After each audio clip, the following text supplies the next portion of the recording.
Hello everybody and welcome to Air Lyndhurst in London. It is the 16th of August. It's a lovely summer's day and I am here for a super secret Spitfire project which they're recording in the hall today. So I've been asked along to see this in preparation and I'm going to take you with me. So we're walking through the front door. The famous Air Lyndhurst Hall is here and here are the performers. No musicians, just a bunch of speakers. It is a really bizarre sight. I've never seen the hall like this. But listen, that is the star of the show. Because here's the team. This is creating a reverb out of the famous Air Lyndhurst ambience. Okay.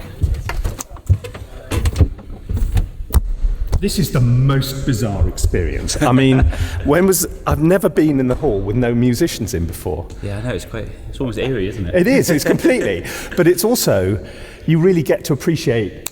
Yeah. And that's why you're here. Exactly, yeah. So what's the theory? I mean, you've got microphones and you've got speakers. What's the theory behind all this? Yeah, so with the microphones, we've worked really closely with the Air team on sort of trying to, we've been in here so many times before. Yeah, okay. What we're trying to do is sort of set things up as if it's a typical recording session. So we've got like the deck of trees, we've got the outriggers, backs, mics up in the gallery. But also, some of our different libraries, we've actually recorded things, going... Okay, the wrong way round or whatever, yeah. Two ways, let's say two ways. Okay. And so actually we've mirrored the setup of the microphones on the hall floor as well. Wow. So we have that flexibility to be able to switch between those two. Because, where you place those microphones, where the ensemble is facing is going to have a big change in sort of the acoustics and the sound. Because it's such a complicated acoustic, because you've got the gallery and you've got this, what is it, hexagonal shape. I mean, and then this extraordinary thing here. What's this? Well, yeah, so this is the other thing we're playing with as well is, all the different hall configurations. Right. So, the big one, the obvious one is this amazing canopy. So, last few days we've been recording with it when the Melotech material's down. So that means that there's a bit more absorption, between sort of the wooden floor and the canopy, which changes how the early reflections work. And these mics are Atmos mics, are they, or just? Yeah, the goal is to sort of have that sort of record that elevation and that height, and so now we've got the wood going down, so that creates a bit more sort of intensity in those early reflections. But then we play with the height as well. So this is 4.5 meters, and then we'll go up to 7 meters, and then 9.5 meters as well. And so you've got a sort of serried ranks of speakers instead of musicians. What are they for? Yeah, so one of the big purposes of this reverb plugin is to allow you to place any sound anywhere in the hall. Okay. So what we've created, you can see all these green points of this grid system. Yeah. So we've got 28 different points at the moment. What that means, that covers pretty much the full, if you had a giant 80-piece orchestra in here, so you go right to the back, we can sort of cover that space with this. And so what we're doing is each of these positions, we're recording a speaker position, and then we go back and do another 10 here, then another 10 at the back. But then, why are these facing the left? Well, so what we're doing is we're recording in 5 different orientations, so front, back, left, right, and up. Oh. And then we can look at combining those different orientations, because, a violin doesn't, radiate sound like a horn does at the back, which is going that, or a speaker even. And what are you playing through the speakers? Just a big sine sweep across the full spectrum. Yeah. You'll hear one in a minute. It's quite, because we sort of overlap them as well, which is really interesting. But what we do then we process it down and we get that click, and that click is that is the sound of the room. The sound of the room. Yeah. So we get all those reflections there. So then we can combine all those to sort of create these like omnidirectional sources, really. And so the result of all this is I'm going to be able to take any instrument I've got. Yep. And I can put it in the Air room. Yeah. So I can sit in my shed playing a penny whistle as though I'm standing in the middle of one of the greatest studios in the world. Amazing. I like the sound of that. I'll go with that. Brilliant. You know, the other thing, just with the sort of the microphones, you know, again, going back to sort of how we typically record, sample sessions in here, we'll have the signals that you're used to. So say you're working with, one of our, like original lines, where you don't have that flexibility of those different signals. Add the reverb on top. You suddenly have the outriggers of the room. You suddenly have the gallery control like that. Plus then all the configurations and where you want to place that signal as well. That will work with your little penny whistle in your shed or any other sample instrument as well. Just incredible. Brilliant stuff. Okay, well I won't hold you up, but press on. They've got bricks, but massively strong all the time. And they're just like keep the centre of gravity, essentially.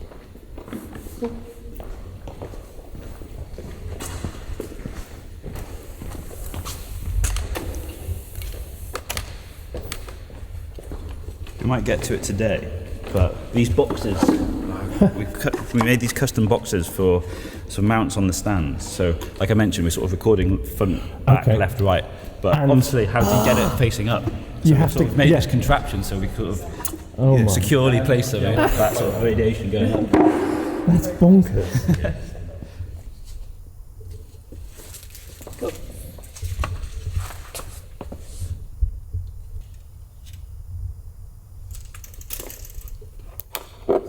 Okay.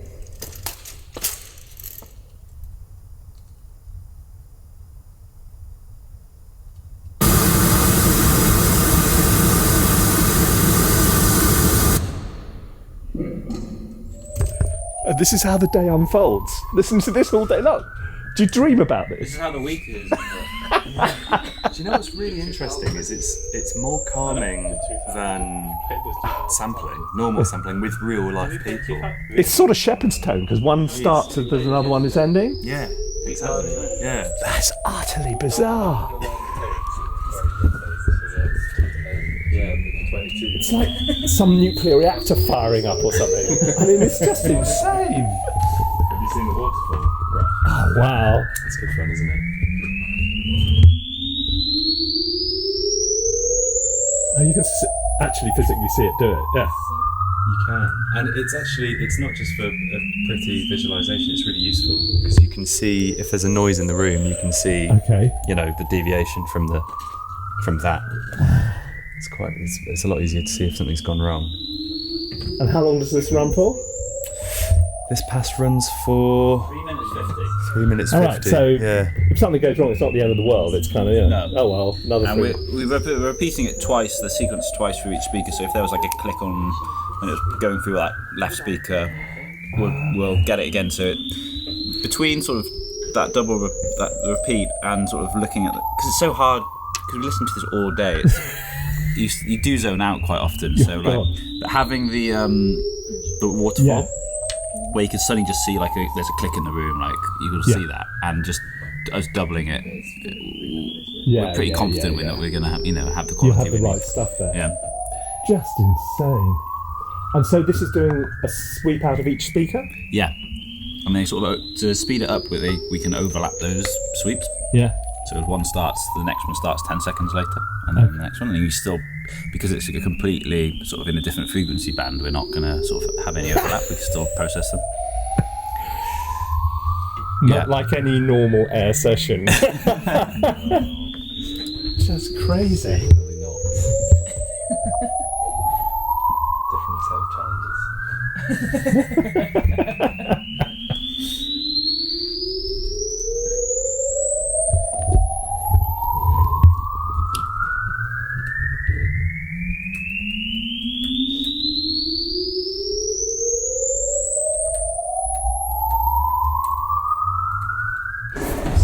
Oh wow. All the damping, all the stuff.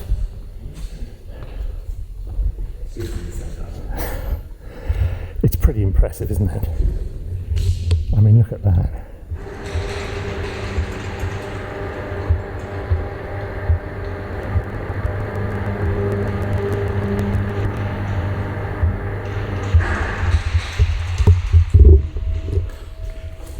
That's cool, isn't it? Isn't that cool?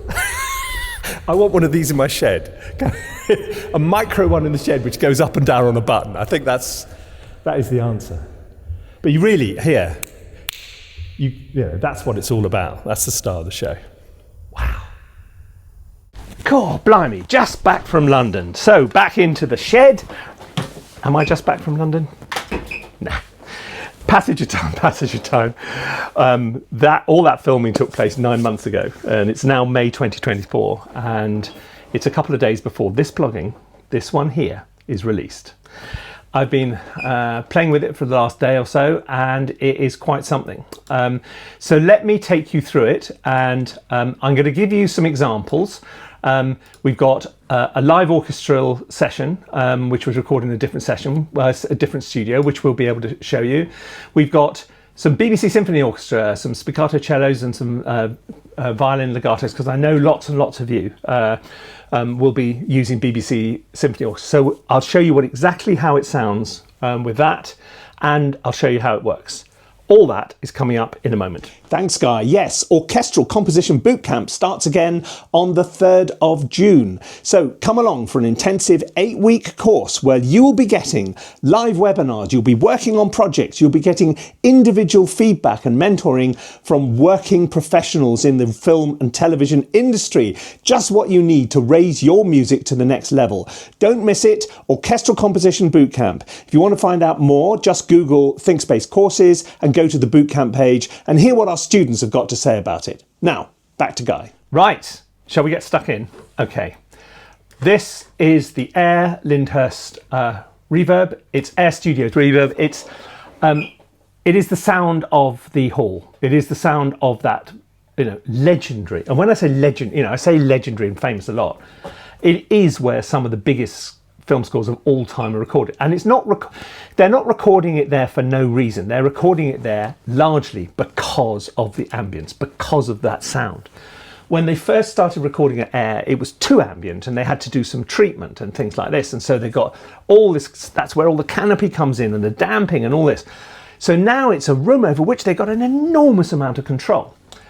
This plugin gives you, the user, the same level of control as the engineers at Air, which is absolutely astounding. Look, you can decide the canopy height. You know that canopy with it and up and down? You can have it low, or you can have it high or medium. You can decide the material. You can decide whether it's wood or Mellotech, which is softer and therefore less reverberant. You can have the damping up in the gallery, in or out. You've got all these choices. Really, really impressive. Because it makes I'll show you what the difference it makes in the sound in a moment. You also have this. This visualizes where these microphones are. This is the first reverb I've come across which has got mic positions. So literally, where would this sound if we added the head mic is a binaural mic, which sits just where the conductor would be. The ambient mics, you see these two little orange glowy things at the back. That's the ambient mics. Turn them off again. The backs are even further back than that. The canopy one is attached to the canopy. Then you've got two gallery ones. You know the galleries we were up in? There's the wide one. So look, they're right there, left and right. So you get a big wide sound. Or that gallery, gallery B, the one which gives you that sound at the back. And you can have, the whole thing can be laid out either facing one way or the other. So you can swivel the whole thing around and it all makes a difference. All this contributes to the overall reverb time. So every time you change something, like if we look, at the moment it's 2 seconds. If we take the damping out, it stays at 2 seconds. Hang on, with company, let's try changing some other stuff, see what happens. Okay, now gone down just under 2 seconds. Let's put the Mellotech in. It's gone down a bit more. Let's take, what else do we do? You get the gist. So damping in. Oh, yeah, so it goes down some more. So every time you change something, it changes the whole shape of the sound. Okay, so this is where you get the mic positions. This is where you control the room. This is the basic reverb controls. But you also have this, because the reverb, a reverb is sound in, sound out, okay? But, where's the sound coming from? It's not just coming beep like this, is it? So this allows you to control both the direction and the spread of the sound. So you can have a bit of right, a bit of back, etc. So you're deciding the whole shape of the source sound, which goes into the convolution reverb, which decides the out. Okay, enough talking, Guy. I think we're done with the talking, don't you? Right, let's get some sounds up, and then we'll see how it sounds. Right, here we go. We're going to start with this is cathedral strings. That's really long. That's 4 seconds. Okay, let's give it a go. This is the piece of orchestral recording, live orchestral recording, which and this is completely dry. This has got no reverb on it at all.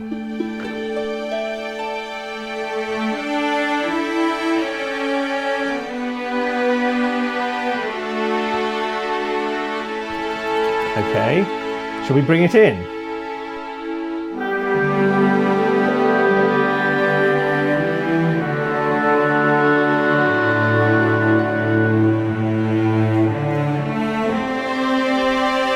There.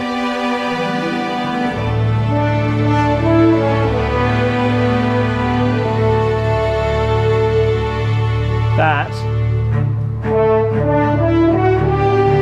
sounds pretty good. Right, if we take the ambience out, get a drier sound, add a bit more reverb now.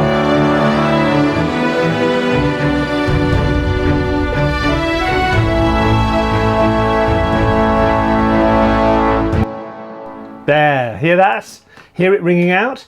Right, how many of you use BBC Symphony Orchestra? Oh, you do, Frederick, in France. You do, Cindy in Sydney. Let's have a little listen to hear what it sounds like. Because obviously with a sample library, and that's what 99% of you are going to be using it with, you've already got some ambience in the room, haven't you? So how's this going to work if we're going to add the ambience of the air room to the ambience which in this case we're dealing with the BBC rehearsal studios at Maida Vale.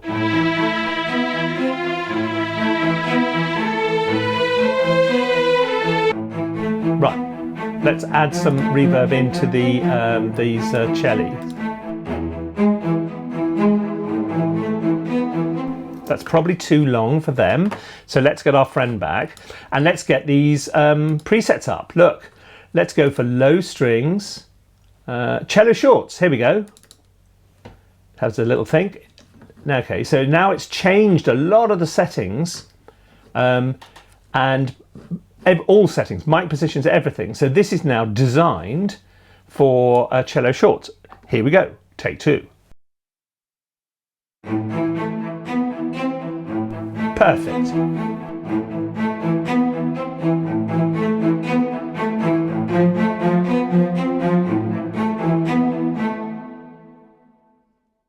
And if you wanted even more width, you could perhaps swap out the ambience for the gallery wide. Let's see what that sounds like. Oh yeah. Oh yes. You probably wouldn't want as much if it's that wide. It's a bit too much, really, isn't it? Ah! Okay, so now what happens? Okay, let's try the string here. These whatever it is. What do you call these things? Oh, violins. That's what you call them. Right. So let's try another preset. See if they're presets. Guitar? No, they're not that, are they? Brass. Come on. High strings. Distant Beauty? I don't think so. Violin is 1 solo, violin solo, violin solo. Let's do that, see what happens. There we go. Right, here we go.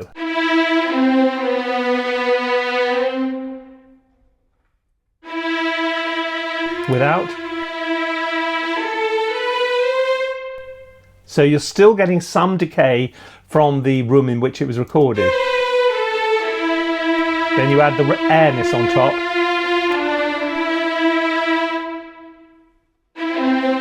Add a bit more width in.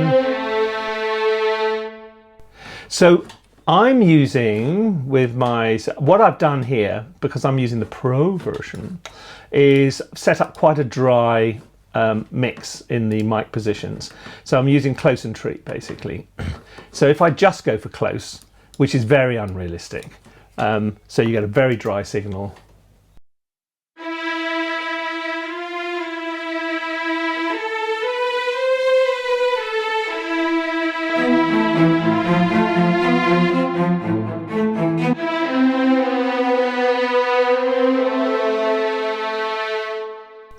It works better, like a lot of things, in moderation. If you just go slap it all over, it sounds a bit, it sounds unrealistic. It's got to blend with the sound of your music. So.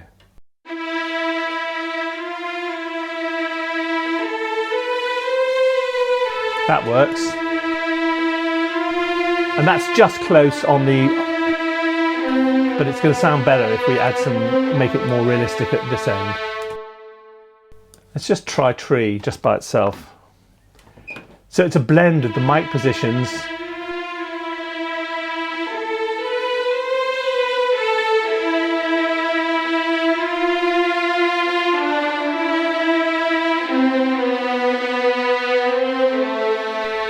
Right, what we've got going on here, if you imagine you're the conductor there and you're facing that direction, the first violins are going to be to your left, and so that is why the source is there. So if we change this to cello or something, I suspect it's going to go all to the right. Let's see. Yeah, there you go. So it then suddenly leaps around to the right because the cellos are off to the right. Celli. Okay. So look. Let's have one more go with the whole thing and together. Ladies and gentlemen.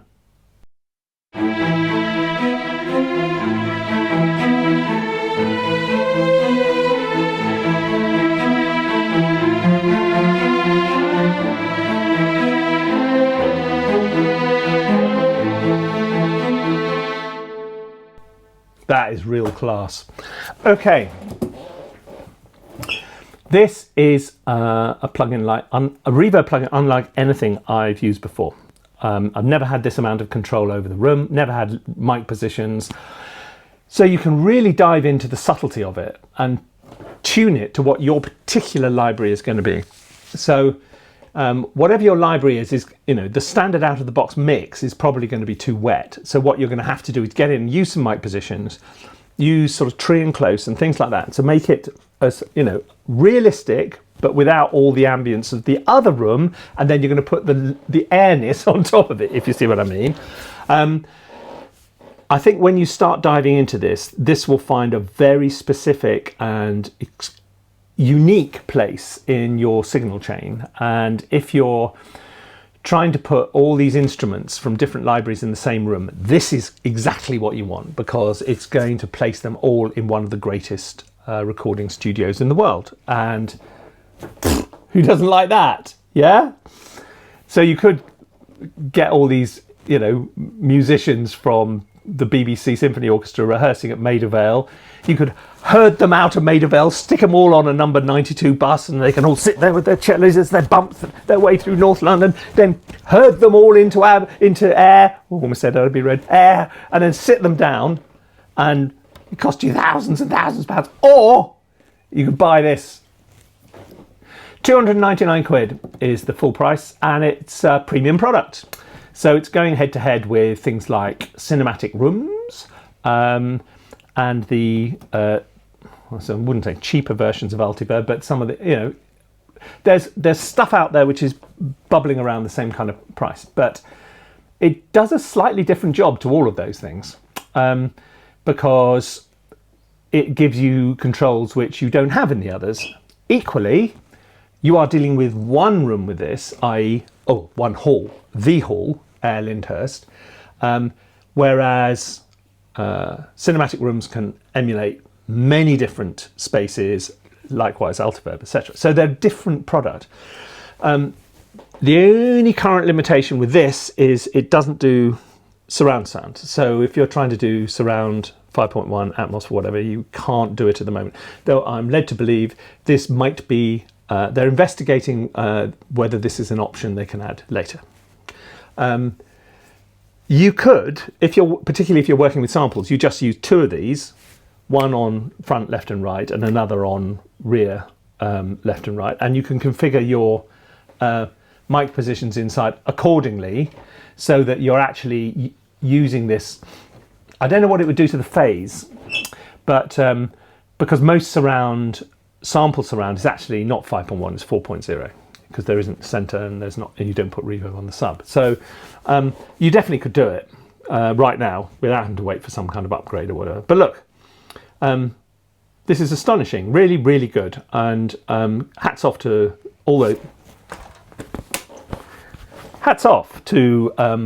the team at Spitfire for producing something which is completely new, original, and will make a lot of people's sample mock-ups sound better, more sumptuous, more glorious, and more realistic. And you can't say fairer than that. So thank you to Spitfire for inviting me along for a top secret day at Air, watching them work in their bizarre way with all those. If you have enjoyed this video, feel free to subscribe. I don't mind. Go and check us out. If you Google ThinkSpace courses, you will end up on our website, and you can look at our master's courses, our boot camps, where you get all kinds of fascinating feedback, and to work with 8-week boot camps, one of which starts on the 3rd of June on orchestral composition. So come and join us. Live sessions, live webinars, work on projects, meet your mates, all that kind of thing, and loads of short courses which you can take in your own time. So go and check us out. I'm looking forward to seeing as many of you as possible at Orchestral Bootcamp starting 3rd of June. If you're watching this after the 3rd of June, where were you? There's always going to be another one. It's a bit like buses. They will come along, but you may have to wait. That's it for today. Hope you enjoyed it. See you very soon. Bye-bye.